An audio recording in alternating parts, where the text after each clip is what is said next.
What is going on with our dy/dt's and stuff. So we're going to go back to this notes here real quick and jot a few things down before we get going on it. The idea is, oops, that's the wrong class. Here we go. The idea when we're talking about slope fields is this is a way to visualize what's going on with the slope. Where is it increasing? Where is it decreasing? Which means that what we've talked about the last few days when it comes to equilibriums, I bet they're going to show up on here. Just saying.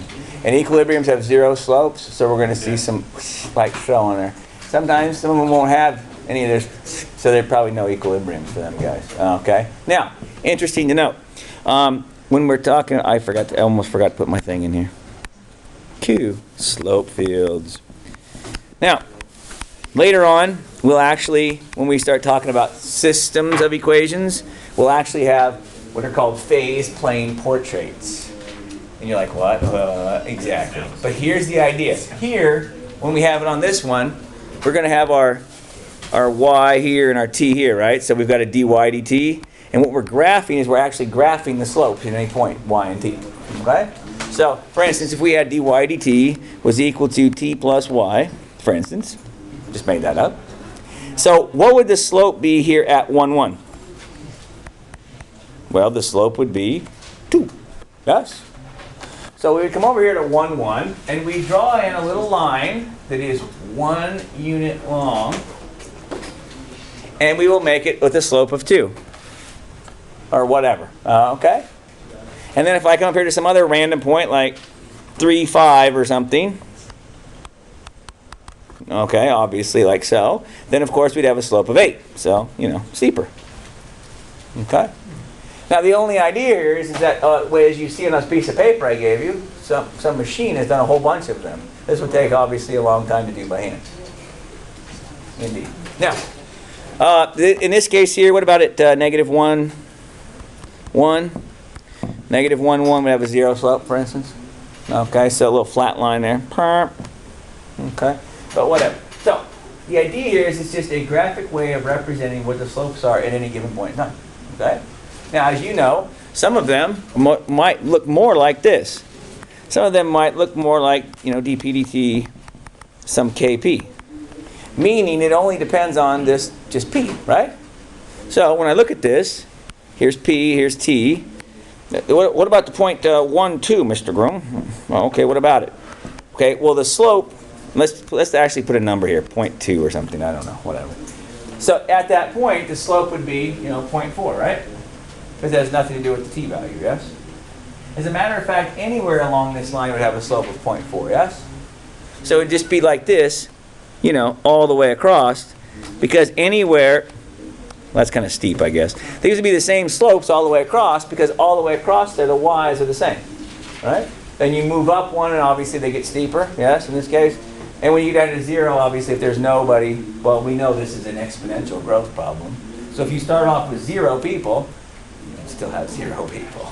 And so down here, you'd see this kind of a deal. Kind of like that. Okay? Yay. Translation is very on the T. It is, because this is autonomous, right? Meaning it only depends on the dependent variable, yes? Nice. Now, you're like, that's nice. What about if I went into Excel, for instance, and again, this is something that I enjoy Excel because to me it helps me to visualize it, but you do what you want. Now, you don't have to do this on your homework, I'm just saying, check this out. Shut up, leave me alone. So I could put in like 0,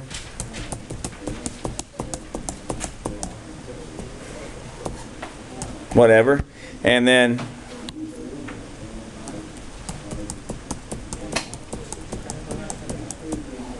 Mr. Patterson sounds like a video today. Now, for instance, if I had an equation, let's say dx dt equals, I'm just going to write it out like this, is equal to, 3x minus t or something like that. I don't know. Just made that up.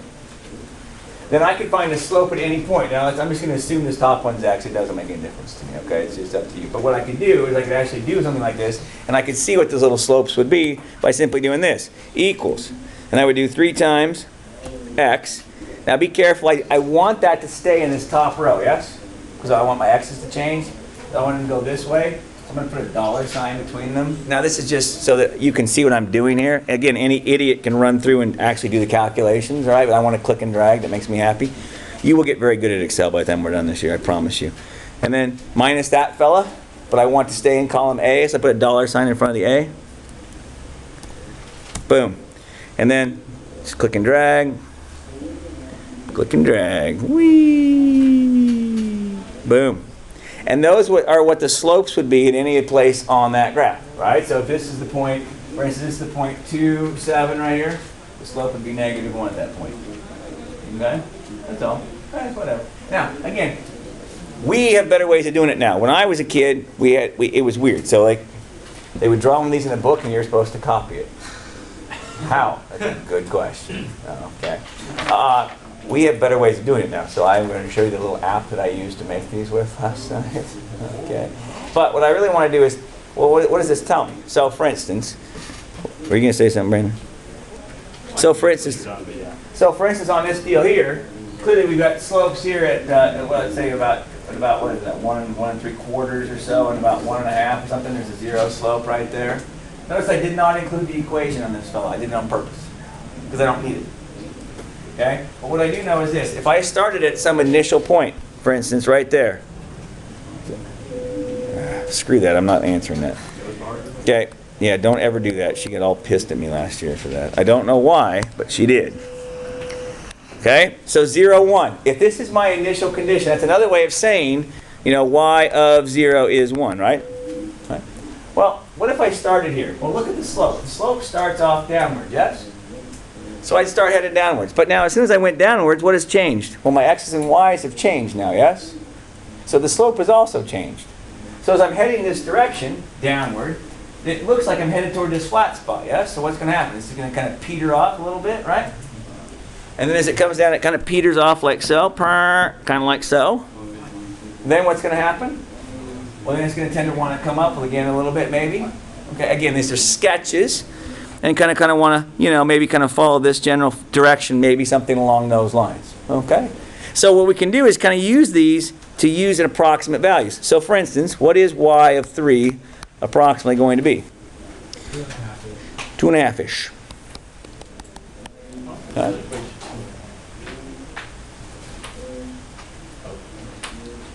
That's pretty close. Yeah. So my question is, why would you do this versus graphing just a function? So this is more of a, okay, hang on. So I had the equation when I started. Yeah. Okay.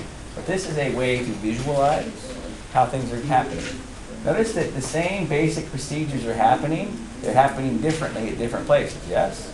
This is a good way for you to visualize what's going on. For instance, up here, the further up you go, man, initially we've got a big dip, right? But we're still going to get this whoop going over this direction, yes? Or if we start down here, wow, violently different situations down here. Okay? In a few minutes, like we're going to turn the page and you're going to see one that's logistic growth. And like, oh my gosh, there's our 2 equilibrium solutions. And the other day we said it was positive slopes between them and negative on, and there it is again. So it's more of a visualization issue. I ain't solving anything necessarily doing it this way. Okay? Yes? So is it sort of like a visualization if you like where to change your c's if this is a derivative? But where, no, kind of. But where did your C come from? Your C came from this fella here, right? So if I give you a different point, let's say starting down here. Yeah, so a different one. Exactly. Yeah. Okay. Yeah. So this is basically just, it's a function of 2 variables, and then you get a third one. So another way to graph it, you could just use a 3-dimensional plot as well, right? Yeah, but it's not.